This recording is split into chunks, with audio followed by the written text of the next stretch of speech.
Hey guys, welcome to another episode of Cryptic Conversations. I'm your host, Tunes from the Crypt, and we have another very, very special guest in store today. Today's guest is a woman named Corbie Mitleid. Be sure to stick around to the end because I'm also going to help you learn how to gain access to a free chapter of all three of Corbie's books. If you're interested in psychic stuff and helping you establish your intuition, we'll help you learn how to gain access to those books. So nonetheless, today I'm thrilled to have Corbie as our guest. Corbie is a top U.S. psychic and author. She is a renowned intuitive counselor, psychic medium, and motivational speaker who has helped thousands of people find clarity and direction in their lives. She is the author of several books, including Clean Out Your Life Closet and The Psychic Yellow Brick Road, among others, and has been featured on numerous radio shows and podcasts. Corbie's work is centered around empowering individuals to connect with their intuition and inner wisdom, and to overcome obstacles and challenges in their personal and professional lives. Corbie's abilities include tarot and oracle card readings, spiritual intuitive counseling, past life retrieval and analysis, mediumship, and spirit guide conferences, including speaking with one's soul or higher self. And we're excited to have her share her insights and experience with us today. Welcome, Corbie Mitleid. It's great to be here. Thanks for asking me. Yeah, thank you for being here. So we can just dive right into it. Talk to me about your early life. Where did you grow up? Where did you go to school? What your family was like? Okay. Um, Everyone else in my family is medical. I'm the rebel. I am the writer and the actress and the visionary. Nice. When I was 9, I read a book called The Witch Family by Eleanor Estes, which told me there was magic in the world, and I wanted to go find it. Nice. Fast forward to 1973 when I was a senior in high school. That was the year Live and Let Die came out with Jane Seymour as the card reader. And Spencer Mm. Gifts had the James Bond 007 tarot deck, and I bought it because we were all hippies then. You had your elephant bell bottoms and your David Crosby fringe jacket and your deck.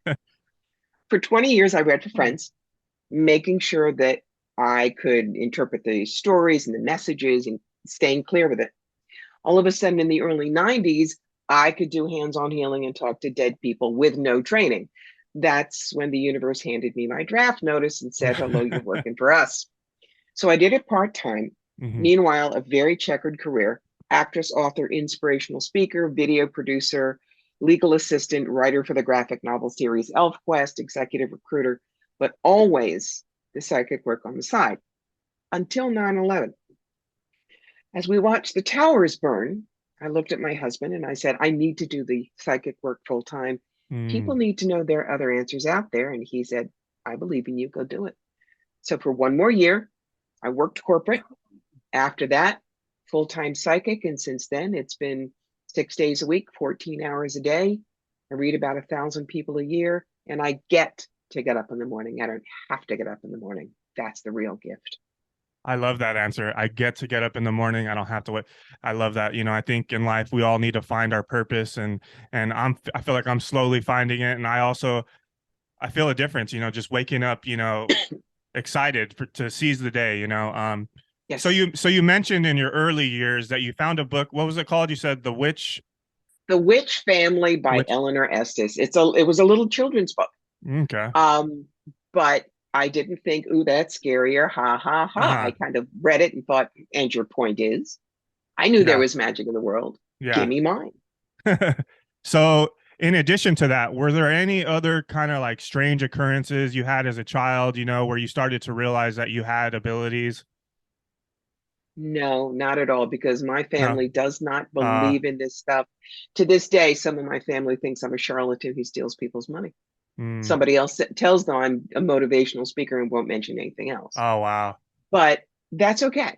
Uh-huh. That's okay. When you want something as badly as I wanted to find this, you went and found it. And Yeah. in the late 60s, early 70s was when psychic information and spirituality was really blossoming in the United Oh States. yeah. So it was easier to find it on my own.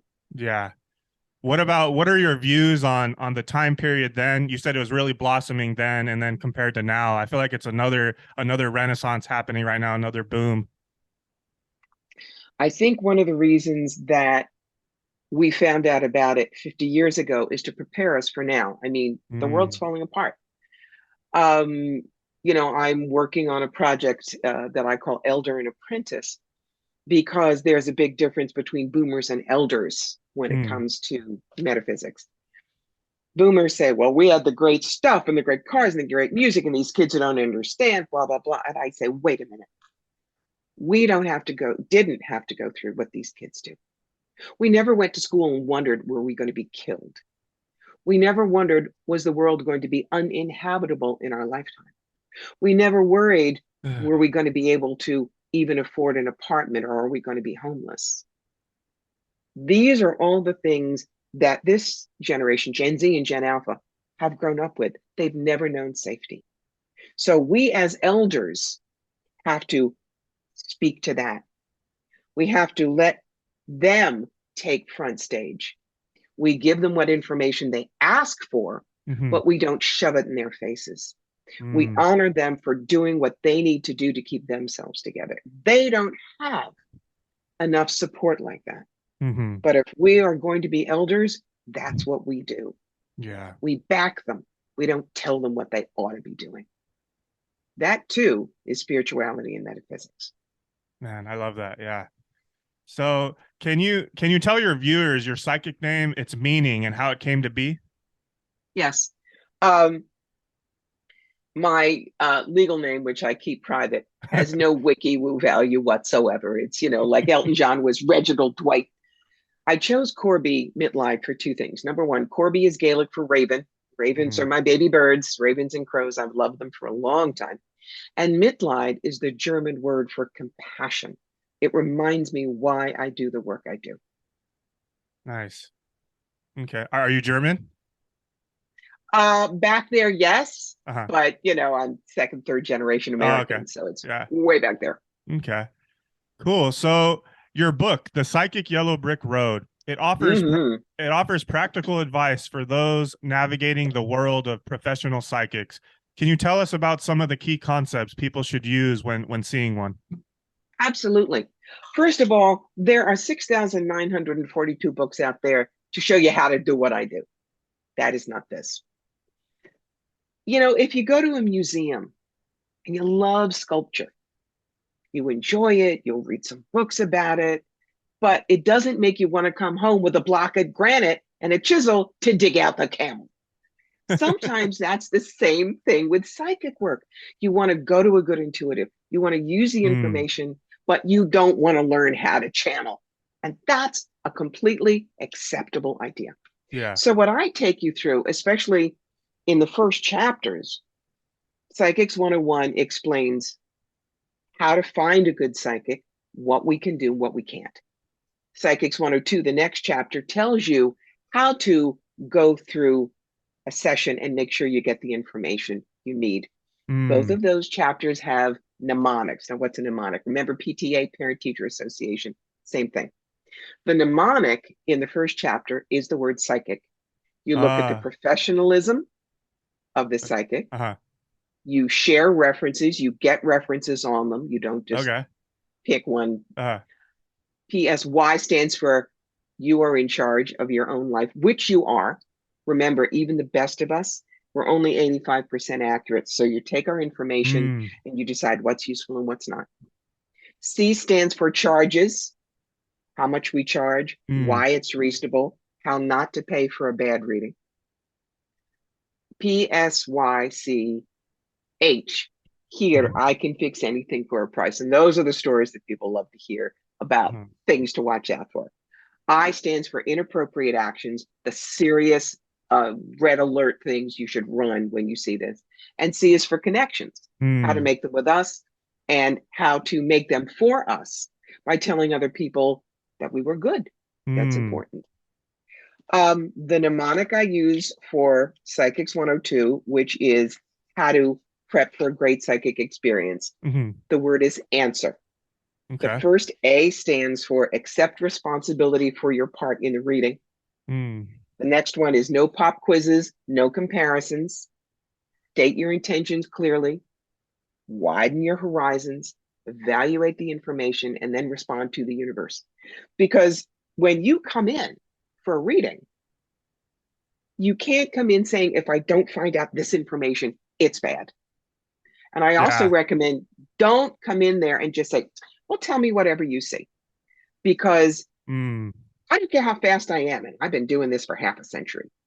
If I read your life from A to M and what you wanted was down here at S, you're going to say, ah, she didn't tell me anything. She was Yeah. lousy.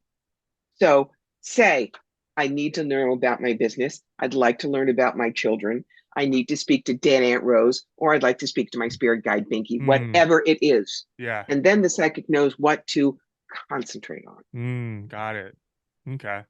Yeah, I love that that use of mnemonics. I think that'll really help people, retain the information better. And I also wanted to say I really love your branding, the psychic yellow brick road and your website and everything. It came out real nice. So were you a big fan of The Wizard of Oz?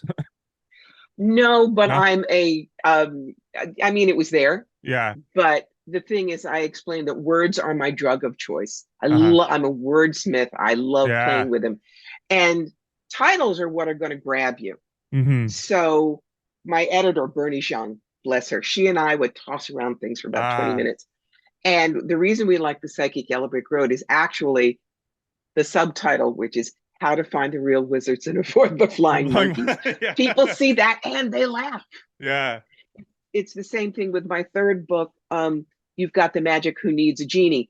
That book is, if you're crazy enough to want to do what I do on the Uh, psychic circuit, that's the book I wrote for you. I mean, for 18 years, I was on the road 45 weekends a year. My nickname was the Travel Channel.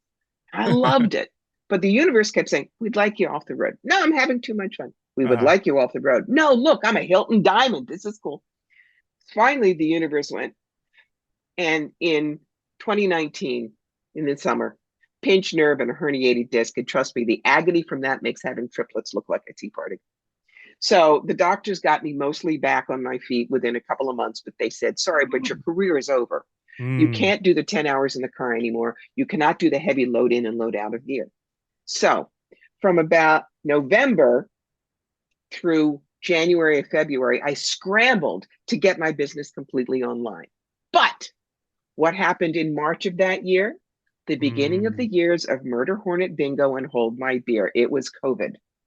Because the universe had pushed me to get my business completely online, Oh, wow. my trajectory has been like this. Everybody who only read at shows, their business tanked. So Wow. when the universe is nudging you, Yeah. sometimes it L- pays to shut up and listen. Listen, yeah. It does. Wow. So the universe was definitely preparing you for what none of us knew was going to happen. Wow. Yeah, that's awesome. Um, Yep. so your second book, Clean Out Your Life Closet, is a guide for First book. helping the first book? Oh yeah, that's the first First book. book. And then the Yes. Yellow Brick Road is second. Okay. Right. And Genie Um, is third. third, So okay. talk to me about Life Closet. Yeah. What intrigues you?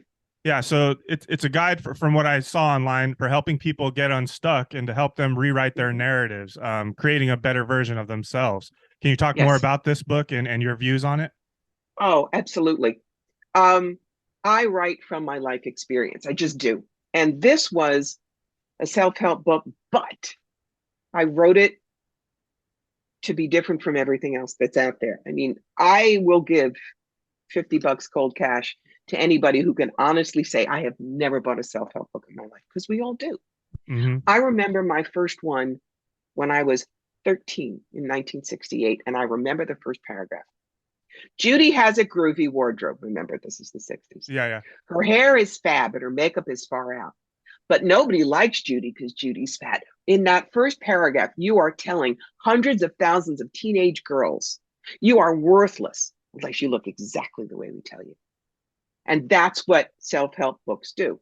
One of the ones I looked at when I was researching what was out there said, well, you must avoid food with leptin and you need to get up every morning or 2 hours early to do yoga. Now, you're a single mom with two kids and a job in Milwaukee. You're not going to do that. So the book sets you up to fail. What my book does instead is says, when you're in charge of your changes, all the possibilities are yours as well. So it's about clarity, adaptability, simplicity, and making friends with stress. And the way I do it is each Uh, chapter. Here are some of the dumb things I did. Maybe here's a client story. And then here are some ideas for you. But the key is I do not tell you you have to do it the way I did it. Instead, at the back of each chapter, you've got questions that you can only answer from your own life. For Mm-hmm. instance, in the chapter, How Perfect Destroys Good, where do you beat yourself up most often? Why? Reimagine one of those times with the idea that good can triumph over perfect. What does it look like now? How would your life change if you stopped thinking perfection was the only correct response to a project or a situation? Now, you can't turn to page 82 and get that. You learn that you have your own answers. You are your own expert. You are valuable as you stand. Yeah. And when you do that, then when you come to an intuitive, you are not going to just accept everything they say, which means you're not going to get trapped by one of the, what I call the Swami Swalanas and Madame Hoo-Has. You're going to understand how to ask the empowering questions so that you can move forward with your life. Yeah. Give you an example. If you go to a psychic and say, is my business going to be successful? What are you going to do if they say, oh, it's terrible and you're going to lose everything? Or even worse, they say, oh, you have a family curse. How many in your family? Oh, Four? yeah. You have dog? Oh, Exactly. And they hook you in. yeah. When you say instead, how do I make my business really rock and roll? Ah, Then you're going to get the information.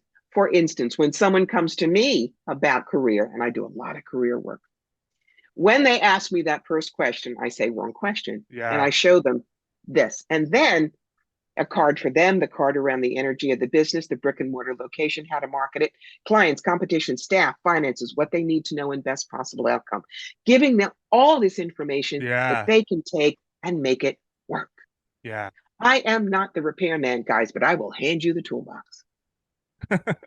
Yeah, yeah, I love that so much. Speaking on self-help books, I think one of the first self-help books I read, how old was I? I was around 20, 24 or something. What was Mm-hmm, it? It was The Success Principles by Jack Canfield. He's the author of mm-hmm. the Chicken Soup for the Soul books. And Yes. that book really changed my life, man. And it kind of what you're speaking on too, it kind of reminded me of like, the law of attraction and stuff. And I Mm-hmm, like what you touched on there is we have to reframe the way we ask the question. And one of the golden nuggets I got out of that book is like a lot of people go through life like, I can't do this, I can't do that. Instead of saying I mm-hmm. can't, ask how can I? And when you reframe it and ask how can I, like you said, then you start figuring out there's so much information available out there to figure out whatever problem it is that you're going through. Yes. That reminds me of the three questions I teach people to ask. What am I X about? Excuse me. X is sad, angry, afraid, depressed, whatever. Why am I X about that? And then the question we never ask ourselves, what do I think would happen if I stopped being X about that? Give yourself the chance to change, because the most powerful life you can live is the examined life. What's that? The idea, this thing is happening to me and I don't like it, but I can't help it. It's just there. Hmm. First question you ask is, well, what can I learn from it? Second question that I ask is, how can I teach with it? And then next. Next is important. Don't stay stuck in your story. Yeah. Um, a lot of my clients stay stuck in who they were 5, 10, 15, 20 years ago, and they just chew it over and over and over again, instead of looking at who they are now, what they can do, how they've grown. And the example I tell them is, look, in 1973, I was the Betty Crocker homemaker of tomorrow for New Jersey. But I don't talk about that now because that was then. I've done a lot more since Yeah. Yeah, we're constantly evolving, and then. yeah, Hmm. yeah, I agree with you completely. Okay, and so your latest book, you touched on it for a second there. You've got the magic. Who needs a genie? Yep. Is a guide for holistic practitioners and psychic workers to kind of help them level up. Can you tell us more about this book and what readers can expect to learn from it? Absolutely. Actually, we are doing a revision of the book now Nice. because I this book came out March of 2020, when Uh, all the shows we couldn't even be 6 feet next to our buddies, let alone do shows. yeah, But the whole point was, if I was on the road for 18 years, why should you have to reinvent the wheel? So this book is specific to how to do psychic fairs holistic expos. It's not just a business book because what we do is business, but has other ways of looking at it. So it's, the basics, choosing which fairs to do, how to design your booth, how to dress, how to find a front person, the social approach, things like professionalism with your client, with other Mm. psychics, all the networking you need to do. And Uh, I also do something that I call Corbie Gets Candid. And these are the stories of things that happened to me that you absolutely won't find anywhere else. For instance, in the book, I talk about sign-in sheets and why they're important. And then you get a little Corbie Gets Candid block. The idea is about 20 years ago when I was first starting, I was still doing these sign-in sheets, and I insist that you write them unless you physically can't. No, I don't want your handwriting, but I read for a young man who didn't like what I told him. Made it pretty clear. The next day, I found an anonymous death threat on my table, but it was handwritten. We compared the note with my sign-in sheet, figured out who it was, turned it over to the police.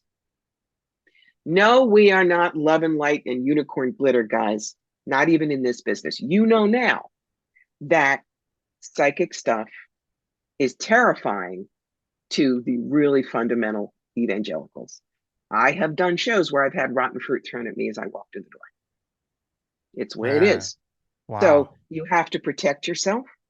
You have to know, you can't just assume everybody is on your side. You can't. Not the other psychics, not your clients, and not the people outside.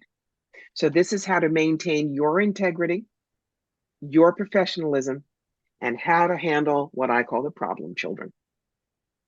It also tells you how to take care of yourself on the road. It tells you what expenses are. It tells you that laughter at the booth is not a bad thing. Mm. Everyone thinks the psychic is supposed to be so serious. No, I'm sorry. I am funny. I have done stand-up comedy about you think a psychic's life is easy. But when my clients laugh, their shields come down and the information gets in. I Yeah. don't feel like this great instructor. It's like you're sitting with your best buddy. And that's what people trust. Now, we talk about this for the listeners out there. How do you choose a psychic at a psychic fair when you don't know any of us from Adam's house cat? Well, I tell you that you have to be like good puppies. What does that mean? First, you go in and you do your walkies, which means that you go around and you look at the entire show. You don't have to talk to anybody, but you just look at the booths. You get a feel. Does this one look professional? Is this one in a puffy shirt with a kitty on it? What? Then you have to get paper trained. What does that mean? Paper trained is you grab something like our rack cards that tell about who we are or business cards, and then you go and you sit and you read through them. 3 or 4 people are going to feel good to you. Then you come back and talk to us directly. Now, we can tell you that we're wonderful, and that doesn't count. And Mm. we hire our front people to say they love us. For instance, my first front person was the wonderful Laura Spickerman. Monday through Friday, she was my husband's office manager at the museum he ran. Do you think she's going to dismiss his museum director on the weekends? Probably not. So you go for our testimonial books. Those are comments from people that have had Mm. readings from us. Yeah. Are we good? Are we kind? Are we accurate? Do we have specialties? Children, dogs, dead people? Would they come back? But the last thing is you got to check in at heart level. If the psychic doesn't feel like they have a brain in their head, Mm. they really give a damn about what they're doing, or they're going to give you good information, don't go there no matter how cool the wiki woo looks on the table. Mm. And we're all going to have different methodologies. When I was in Canada, I used to do a double booth with my dear friend Debbie Dyer. And Debbie and I are totally different. Debbie was this sweet, grandmotherly looking Canadian who was kind of the iron fist in the velvet glove. Me, I'm from New York. I hit you upside the head with a clue brick. And some people look at me and get scared. And some people look at Debbie and she's not strong enough for them. Mm. It's okay. Both of us got the clients that we were supposed to get. Yeah. And so there was never any competition between the two of us. Uh-huh. It was very, very mutual. Yeah. Yeah, you definitely, yeah. So each psychic, you're attracting the clients that are right for you, Um, Yes. so I want to thank you for, sharing, about the death threat and then the people throwing the what'd you say, rotten tomatoes, Rotten fruit. rotten fruit. Rotten fruit. I want to thank Mhm. you for sharing that and giving the raw truth of it. I feel like I haven't really heard this side of the psychic business. So I'd like to ask you, like I'm sure you have many other stories like that. Like how do you deal with that, and how do you find the strength to continue on knowing that you're doing good for the world and you're doing the right thing? It's part of it is finding, remember how you talked about purpose right in the beginning? It's finding your sentence of passion. Your sentence of passion is not who you are or what you do or even how you do it. It's your vapor trail. When you go skidding into heaven on bald tires and fumes in the tank, and God hands you a beer and says, so you get to go, I did this. Isn't it cool? Now, my sentence of passion is cross the bridge from fear to fearlessness and fly. When I could take somebody Mm, from point A to point B when they thought they couldn't make it, tap them on their shoulders, say, here are your wings. You don't need a flight plan now. Get, I'm living my bliss. And yes, I've done it in all my other jobs, but I can do it thoroughly and constantly being an intuitive consultant. mm, And I don't believe that I would have been given this level of gifts if I wasn't supposed to use them. yeah, If the world gets as crazy as I think it will, people are going to need to know there's still light out there. yeah. Okay, so you'd So say that's why. your sentence of passion, like whenever whatever hardships you come across, you just read that sentence and it kind of reminds you. Yeah. Mhm. Yes. Okay. So what advice would you give to someone who is just starting their spiritual journey? Number one, everybody can do what I do. We are all wired like the same house plan. So if you want to do this, fabulous, do it. Welcome aboard. We can use you. Now, the book that I started learning with decades ago is still around and wonderful. Opening to Channel. I know this probably looks backwards. Opening to Channel by Sanaya Roman and Dwayne Packer. It's still around. The subtitle is How to Connect with Your Guide. It keeps you safe. It teaches you methodologies. It's really, really good and valuable. Now, you don't have to do everything. That you can't. When Spirit hands you your draft notice and you take it, that means Spirit goes rifling inside, your internal file cabinet is what I used to call it, Yamold, to see what you got. What's my background? Theater major at Brown University, professional actress in New York. I know characters and stories. As I said earlier, words are my drug of choice. I know how to tell the stories. And I have been interested in history since I was very young. So I'm good with past lives. On the other hand, do not ask me to do spirit art because I cannot draw a stick figure with a sharp pencil and a lot of prayer. So let's talk about past lives. Why is it important to know them? If they have a connection with this life. But if they don't, that's why spirit just leaves them in the closet. If you're a janitor in Des Moines and all of a sudden you realize you were Napoleon, are you going to really want to do that mop? Women who come to me and say, I know I must have been Anne Boleyn because I can't wear turtlenecks. No, my darling, that is not how it works. Um, but two incidents that I do remember where it makes sense. A woman came to me and said, I don't know what to do about my son. He's 29.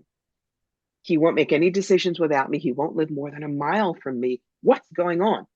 And I was able to do a quick upstairs trance. And I said, all right, I'm seeing Utah Beach. So this is D-Day, World War II. Your son is a soldier on the beach. He's got shrapnel in his legs, pretty bad wound. You're his commanding officer, and I see you reaching over the dune. You're dragging him to safety. You take some shrapnel too, but you both get out of there. And I open my eyes, and she's very pale. She says, can you see my rank? I said, yeah, you're a sergeant. She goes, he's called me Sarge since he was 3 years old, and we've never known why. That's one. Another one was there was a woman, she was from the Midwest, no family history, nothing, but she was fascinated by the Civil War. And so I said, all right, I'm seeing you. It is a whitewashed room. It looks like it's about 1862 or three. And there are two very tall gentlemen in the room. They're bending their necks because they're too tall for the room. You're kneeling by the bed. You're in a dark gray dress. There's black soutache on the hem and the sleeves. And there's a little old black woman in the bed. She's dying. And all of you are grieving because you got her out of a plantation in Mississippi. And she's almost at the end of the Underground Railroad, but she was going to die before you got her to safety. And I opened my eyes, and this woman is crying. And she said, I've had that exact dream for over 20 years, and I've never known what it was. That's when you get to know a past life. That's when it's important. Wow. Wow, this is far out stuff, man. Yeah. Yeah, I've been doing a lot of research lately. You know, I'm on my own spiritual journey the past Mm-hmm. couple of years. I've had a very profound experience over this past weekend. I'm not sure if I'll talk about it Mm-hmm. on this episode. Uh, Okay. but yeah, what I've come to find is that, trauma is passed down through through generations, through our DNA. And Yeah. so I think it is good to find out what your past lives were and what trauma is there, and we need to work to heal our trauma so that way we Mm-hmm. can, move the collective consciousness, move humanity, a step forward, and heal ourselves and heal humanity. Mm-hmm. Yes. Sometimes it can even be physical trauma.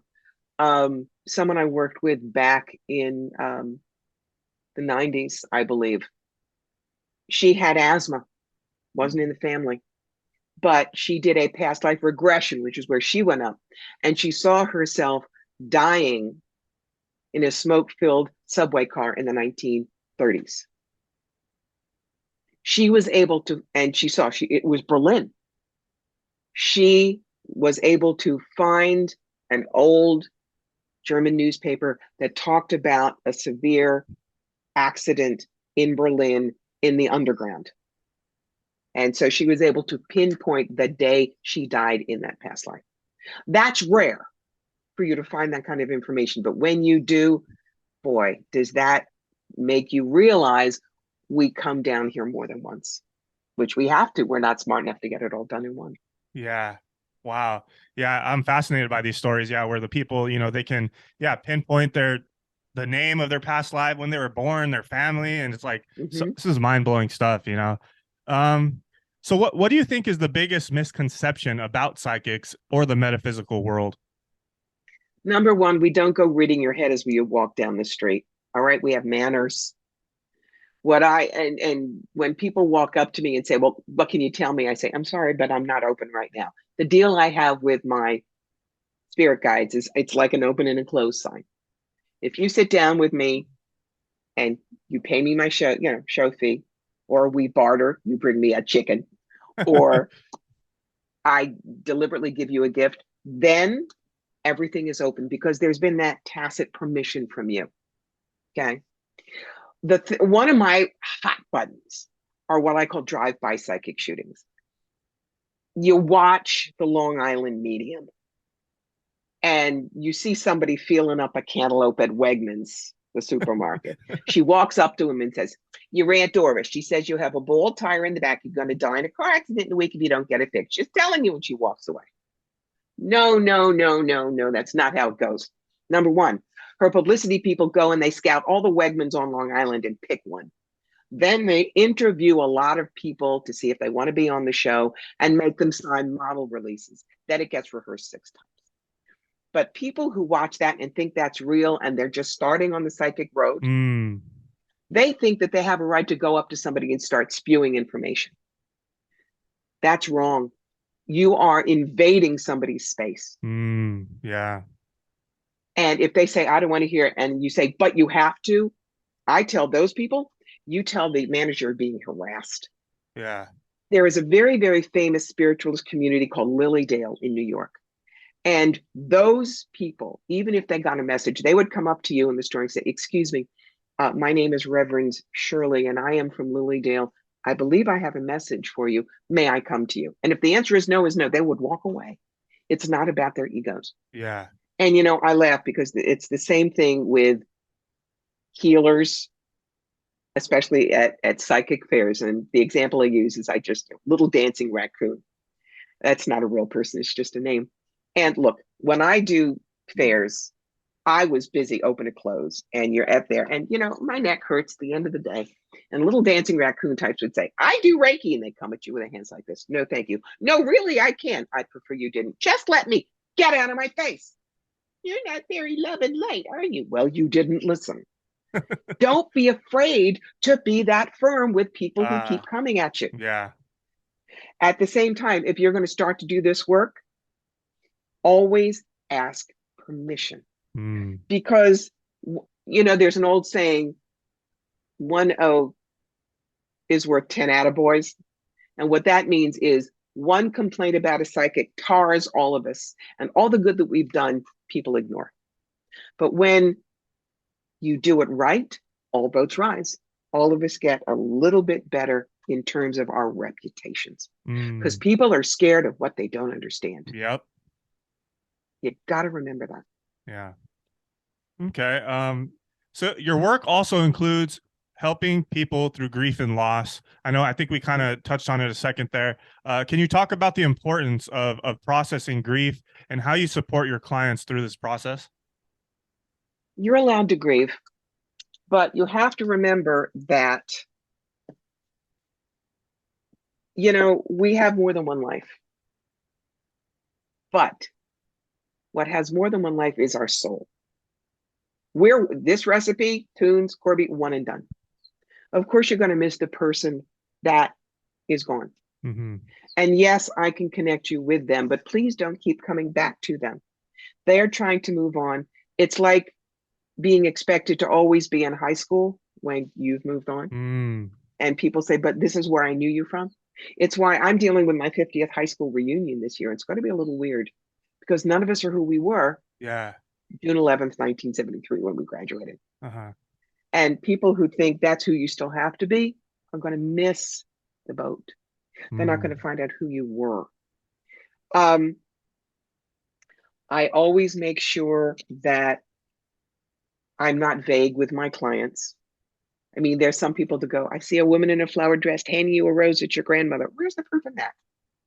So when I work as a medium, I want their dog tags, meaning their full name, who they were to you, the year they died, and how old they were. That immediately gets me into the energy, but doesn't tell me about them. But I will then tell you, and my guides work through charades, what I can figure. This is if they had surgery. This is if they smoked. This is if it was an accident. This is if they had a necklace that they left you. Sometimes they'll tell me things. But some of the things that come out of my mouth should not come out of this face. But it's what the deceased person wanted to tell the person who came to find them. And my ego doesn't get in the way. It just comes out. Yeah. But that is one of the reasons why I don't do mediumship in a gallery, because it could be very private. There could be anger. There could be grief. There could be something that this person breaks out into tears. Now, past life galleries, I will do those, because you saw how fast I got past lives in the two examples I gave. But mediumship to me is important for closure. But remember, once they're gone, they're gone. They live in your heart. If they come back to talk to you, that's one thing, but don't keep hanging on. For instance, my father was my best friend, and he was a fabulous cardiologist. When I do medical intuitive work, which I do sometimes, if it's cardiac related, he comes in. And one of my favorite stories about that was there was a nurse, she was in her mid-70s, and she was still an RN. She said, I want you to just do a health check. Tell me what you see. And I sensed this rustle of a white coat behind me, and I pointed the empty air, and I said, I'd like to introduce you to my father. He was a fabulous cardiologist, and he still does consults. And yeah, I have no medical background, zip, nothing. But I closed my eyes, and what immediately came to me was, what's with the T waves? She looks at me. On her last electrocardiogram, that's the heart thing, she had abnormal T waves. What did my father do for 30 years as director of the heart station at his hospital? Read EKGs. So I look at him and I say, you're still a pretty good doctor, even if you are dead. He laughs. That's the kind of thing. Yes, I'm fortunate he does that. But your dead people will not always come to you. You honor, you grieve, you honor, but then move on. You still have the most important part, which is as long as they are remembered, they are still alive in some form. Ah, man, yeah, that's beautiful. Very emotional stuff. Okay, in your opinion, what is the most important thing that we can do as individuals to create positive change in the world? My darlings, I know how tough that is. Part of it is the examined life. What can you learn? Part of it is to know if your higher self sent you down here now, you have a part to play. You see, karma is not carrot and stick. Karma is five things: unbalanced energy, healing, service, contrast, and healing of beliefs. If you're down here going through something tough, you don't know how that's going to affect somebody else. The wonderful example I use is Ryan White. Ryan White was the kid who got AIDS from a blood transfusion very early in the epidemic. Everybody treated his family as pariahs and you're awful, et cetera, et cetera. But somehow they got connected with Elton John, who became very close with the family, grieved when Ryan died at age 18, played at his funeral. Ryan inspired him to get sober and off drugs. And Ryan inspired him to create the Elton John AIDS Foundation, which has raised Wow. over $500 million for HIV and AIDS research worldwide. Now, the old way of looking at karma, bad and good, people would have looked at Ryan and said, wow, he must have been really awful in a past Mm, life. Look what God did to him. But now, understanding that in his pre-birth plan, his higher self said, well, tough life, short life, but look what we can create in the world. So we now understand Ryan White's karma was that of service. He was a courageous soul, not a bad one. yeah. Okay. Yeah, I love that. How do you stay grounded and centered in your work and personal life? Number one, I take one day off a week. Absolutely. You cannot get me on Wednesdays. I don't care if you're dying, I'll send you to another psychic. Um, because I need time for me. Yeah. I'm very fortunate in that I live in a tiny little bungalow in the middle of a 12-acre hayfield in upstate New York. You can't even see your neighbors. So it's very peaceful. I mean, my next door neighbors are sheep. Um, I have a husband who's very supportive. I do cat therapy every day. I have three cats, including a 22-pound Maine Coon, who's the size of a beagle. Oh, wow. Um, yes, his nickname is the High Commander. Um, and I remind myself, look, you're 68. How much time you got left? You don't know. Every day, you put down what you can because eventually you are not going to be here. That's why you pass on your work. That's why you remember your work is important, you not so much. It's how to keep ego out of what I do because ego is what really screws up psychics. We need ego to learn how to work in the world. But to think my aura don't stink Mm, and nobody is as yeah. good as me, oh, please. Yeah. That is going to tank your abilities so fast and damage your clients. Yeah. Yeah, it's very true. Okay. And what would you say? What is your personal philosophy on life and how has it helped you navigate challenges and opportunities? Well, that's the sentence of passion, but it's Yeah. also my motto. Your motto is what you say to yourself every morning in the mirror. The sentence of passion is you rally and cry out in the world. My motto, I actually have two.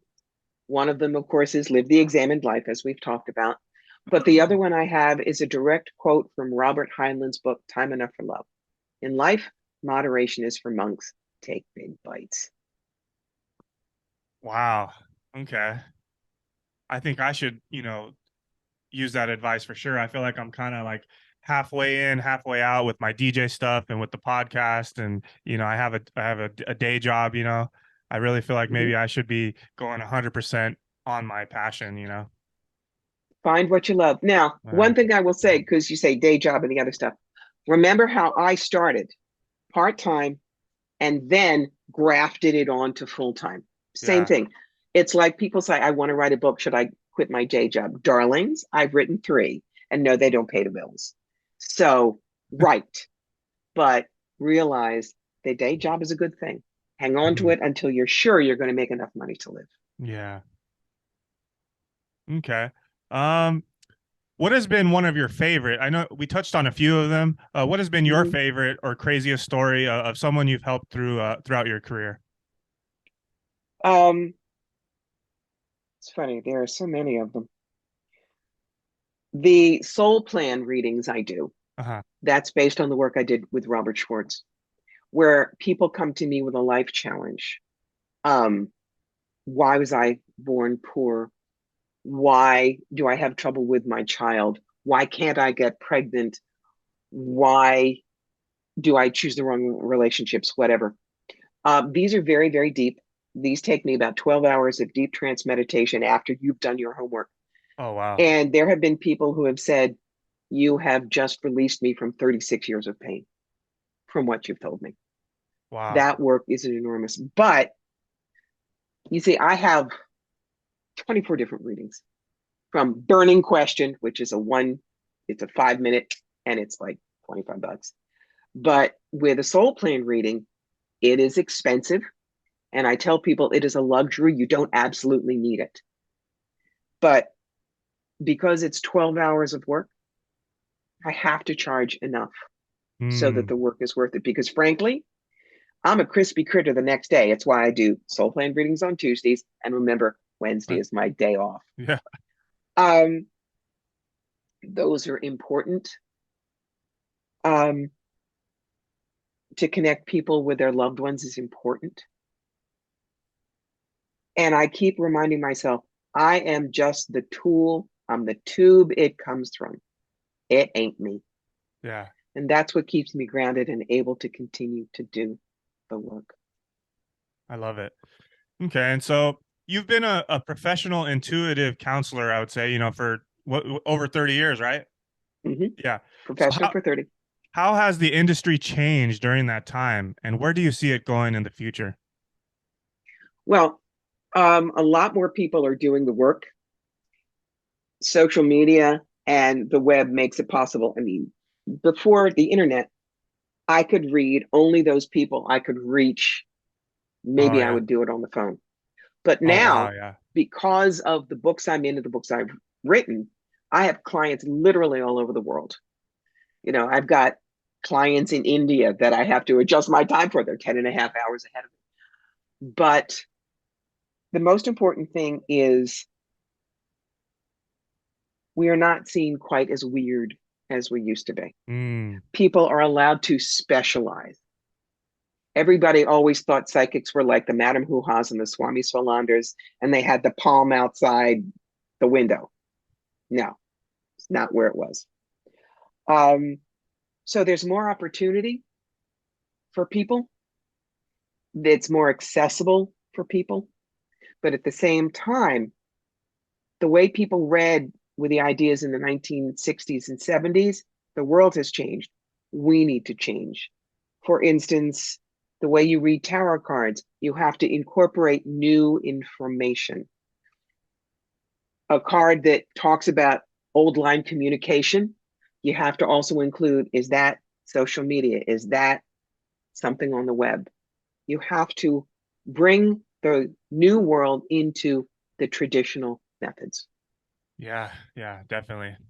It's definitely a crazy time with, social media, and I'm not sure if you're following with all the innovations that are happening right now with artificial intelligence as well.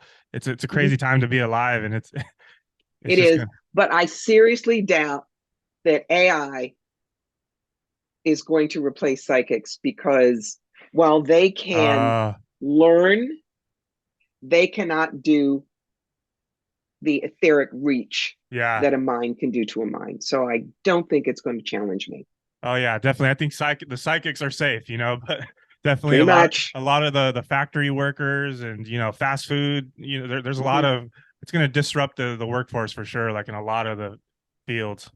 It's one of the reasons that these one percenters and the huge disconnect between those that have and those that don't, Yeah, that's going to be the revolution of the world because that cannot stand. yeah, yeah. Okay. Kind of closing it out. So, what's next for you in your career, and what can we expect from Corby in the future? All right. The next thing in my career is, as I said, I am actually doing a revision of the book on how do the holistic expos so that it's more up to date with social media and the websites, things like that. After that is going to be a book on elders and how to work with Gen Zs, Gen Alphas. Yes, I still do fairs, but only if they're like one day or within 2 hours of me. Mm. And I am going to be reading, I joke, I say I'm going to be reading until I'm 2 weeks dead, and then I flip my sign and I'm a spirit guide. Same work, just upstairs. Oh man, I love that. All right, well, I want to thank you, Corbie. I want to thank you for your time. You're very insightful. You're a joy to speak with. You are very funny, and I want to thank the listeners for sticking around to the end. So, Corbie, please tell everyone where to find your information, and I'll also add it to the description of the video. Okay, they really can't avoid me, Tunes. They can't. You go to my website, which is CorbieMitleid.com. You can find me on Facebook, Corbie Mitleid Fire Through Spirit. You can find me on YouTube, Patreon, Medium, Twitter, Instagram, all under Corbie Mitleid. Awesome. All right, thank you so much.